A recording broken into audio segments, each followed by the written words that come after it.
এই একটা পাপ যদি কেউ না করে ইনশাল্লাহ সে জান্নাতে যাবে, যতই পাপ করুক না কেন।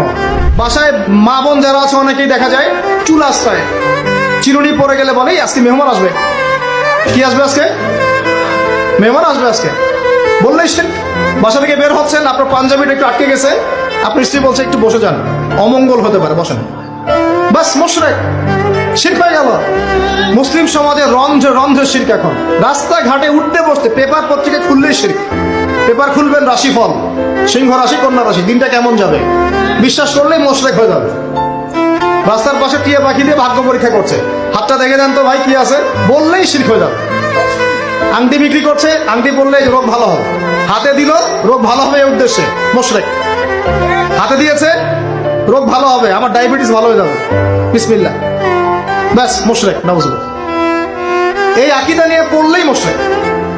মুসলিম সমাজে অহরহ শিরক আছে।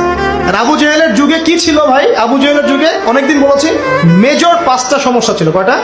মেজর 5টা, মাইনর সমস্যা অনেক, মেজর 5টা। এক, আবু জেহেলের যুগের বেশিরভাগ মানুষ শিরক করতো। কি করতো ভাই? লাত, উজ্জা, হবল, মানাত এইসব মূর্তি পূজা করতো। এখন হয়তো মুসলিম সমাজে এটা নাই ঠিকই, কিন্তু মুসলিমরা এখন কবর মাজার পূজায় শুরু করেছে, করে নাই? মুসলিমরাও এখন নেক্সট সুরতে ধোকা খাচ্ছে। শিরক তো আমাদের সমাজে চলছে। শিরক কি হয় কেন আমি লেকচার দিয়েছি, দেখবেন মুসলিম সমাজে কত শিরক চলছে। আবু জেহেলের যুগে শিরক ছিল, এগুলো বলতে থাকলে এটা নিয়ে আলোচনা করতে হবে। আলোচনার টপিক আমার আজকে অন্য।